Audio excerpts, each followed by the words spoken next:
everybody, I'm William Penley, I'm Ethan Dallas. and we're here for you to present the Coca-Cola and NASCAR partnership. So a little bit about this challenge. We have to develop a promotional plan for NASCAR and Coca-Cola's partnership in the 2026 season, focusing on that classic red can Coca-Cola. We want to create a win-win strategy that'll increase consumption and fan engagement and really focus on that millennial and Gen Z crowd, but still keeping the heritage of NASCAR. A little outline of what we'll be talking about. We have the SWOT analysis, then full throttle concept featuring Post Malone. We have the strategic framework and KPIs. Then we have the implementation timeline and expected outcomes. The campaign theme, so we have Coca-Cola presents Full Throttle Fest. It'll be a season-long campaign that will all lead into a Post Malone concert event taking place during the 10 postseason races of that 2026 season. We want to make sure we combine the tradition of NASCAR with the newer generation of entertainment. So our SWOT analysis for the NASCAR Coca-Cola partnership, their relationship reaches back over 60 years, and they've been official partners since 1998. Some of their key assets in their partnership is the Coca-Cola 600 race. They have a ton of famous drivers that are sponsored by Coca-Cola, and then of course Coca-Cola being the main product that is sold at all these races. The SWOT analysis for NASCAR, some of the strengths, loyal fan base. They've averaged close to 3.85 million viewers per race in last season. They've started to do global expansion within Europe, South America, and Asia. Then they have one of the strongest digital engagement of all major sports leagues. But some of the weaknesses, of course, is that they need to diversify more with their historical demographic limitations and regional concentration, despite their now international growth. But one of the biggest things, their competition with other motorsports such as Formula One. Some of the opportunities, of course, is digital engagement, as they have generated 3.5 billion page views annually. Diverse audience growth, which has started to increase from 2019, and so has the female viewership that's increased as well. And the integration of esports and gaming has also been a huge thing to really hone in that younger demographic. And then some of the threats, one of the biggest things currently going on with NASCAR is the antitrust lawsuit with 2311 Racing and Front Row Motorsports. Changing media consumption habits has been another key threat. Environmental concerns with motorsports, and then competition for entertainment dollars. The SWOT analysis for Coca-Cola, some of its big strengths is of course the iconic global brand recognition and the extensive marketing expertise and retail relationships, as they have been a popular brand for many decades. They have that nostalgia factor with the authentic heritage story, and they've had a lot of demonstrated success with other sports partnerships. But their weaknesses, of course, is health concerns, as it's a very sugary beverage, which has led to perception challenges among those health-conscious consumers, which also is a traditional product, which has led to a legacy brand perception amongst those younger consumers as well. And some of their opportunities is we're hoping with the trend of Gen Z nostalgia, we're hoping that will go up and increase for authentic brands to be consumed more with Coca-Cola. Digital engagement, we're hoping could be a huge opportunity through AR, VR experiences, the personalized packaging, and then we're hoping to leverage NASCAR's 86% sponsor recognition rate. Some of their threats, of course, is sustainability pressures with the plastic packaging, Then, of course, alternative beverage competition. And we have the shifting consumer preferences along with the rising production costs and price sensitivity. So moving on, we're going to talk about NASCAR's target audience. So these are some numbers that we pulled through our database, and these are looking forward for our future goals. So 55% of viewers are male. That's down from 63% in 2019. So that shows that there is a female fan base and that it is growing, which is good to consider. 45% of our fans are 18 to 44%, or in the age range, up from 40% in 2019. 35% of NASCAR's fan base identifies as multicultural. It's up from 25% in 2019.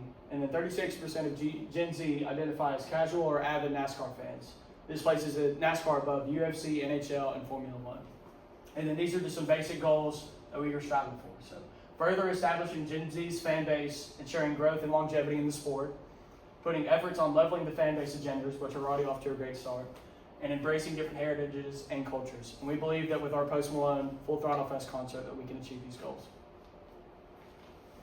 So for our strategic framework, of course, we have the Post Malone marketing strategy, which we will be partnered with Post Malone, who has a huge social media following and one of the top listened to music artists right now. We're hoping his authentic connection to American culture and his multi-demographic appeal will really increase consumption and growth amongst this fan base. We'll have a season-long campaign building to postseason Full Throttle Fest concert events, integrating Post Malone into digital, retail, and at-track activations, and the target demographic alignment with the Post Malone fans that strongly overlap in the 18 to 34-year-old range. So some of the objectives and KPIs for Coca-Cola, we won't get into all these numbers, but you'll definitely get to see them. But with selling more tickets, one of the major things highlighted is the 15% increase in first-time race attendees, concert viewers to attendees, convert 5% of those digital viewers to in-person attendance, and then we also have the increasing frequency in group attendance. Then you have all those numbers as well. But some more, we have expanded demographic base. We're really hoping to make a huge increase on that 13 to 24-year-old attendance range. And then continuing to increase the multicultural attendance along with the continued success in growing the female attendance as well. Build a digital engagement as well. We really want to have a 45% increase in NASCAR content consumption by that 13 to 24-year-olds. And then here we have some of NASCAR's partnership objectives and KPIs. So we got our increase in our ticket sales and boost our group ticket sales, and then enhancing digital engagement.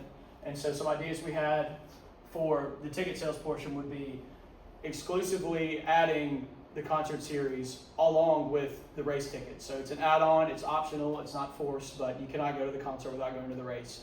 So we think this is a great way just to push for that post-race concert experience. And then we're just gonna go through our data given through our customer orders and things like that. And then use our social media engagement. We're gonna track that as well. And then for our digital engagement, we're gonna obviously track social media again, same thing.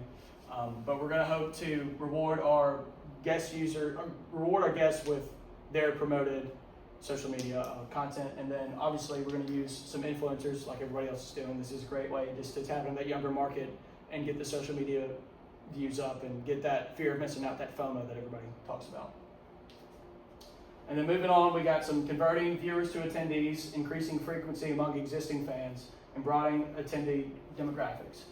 So we're to convert viewers to attendees, we're gonna keep on hitting our established streams and tracks to push even further, like, hey, it's great watching on TV, but it's even better in person. And we even got concerts going on now. This isn't just about racing. And obviously to track that, we're gonna see an increase in ticket sales and merchandise sales, and then track our customer touch points.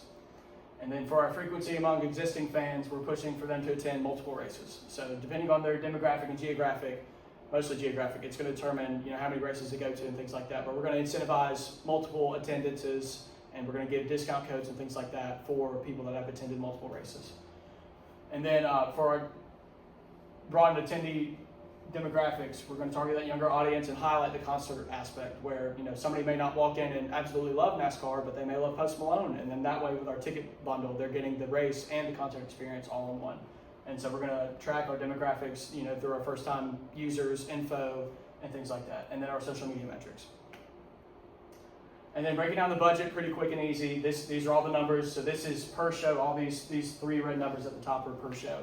But for our concert fees, this covers the performance fee all the way down to the labor for constructing and deconstructing the stage. So this is lights, effects, travel and accommodations, and then marketing and promotion. We're going to hit it pretty digital, pretty heavy.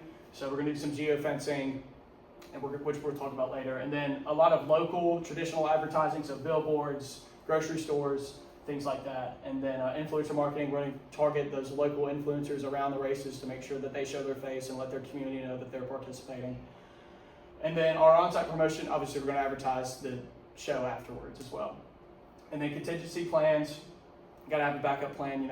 Something's always happening, you always got to be ready for it. So adding all these numbers up times 10, so it's going to be $680,000 per show times 10, that's $6.8 million. So that gives us a little wiggle room to deal with and move some more funds differently. And then so talking about the geofencing, so we're going to talk about some strategic recommendations. So geofencing is a great way for ad tactics when it comes to social media and things like that. It's super targeted, it's time sensitive, and it allows us to offer exclusive content and for our attendees and the local area. So we think it's a great way just to we put a map down and we circle it and we say this is the area that we want to target for each race and in each respected state. And then our cool down zones, or Coca-Cola cool down zones, we're going to have beverages, of course, but also we're going to offer sweepstake raffles for future races and things like that. And then our influencers are going to be stationed here, so they'll do some meet and greets and one-on-ones. And we're going to offer some limited time merchandise for the concert. So for our implementation plan with the timeline, we have the preseason, which will have the Post Malone partnership announcement. We'll have limited edition packaging, production, and distribution, digital platform development and testing, then retail program rollout to partners. Regular season, we'll do the activation race by race schedule, with the Coca-Cola 600 being the feature promotion on Memorial Day. We'll have the mid-season campaign performance evaluation, make sure we evaluate all our numbers, then ongoing and social media and digital engagement.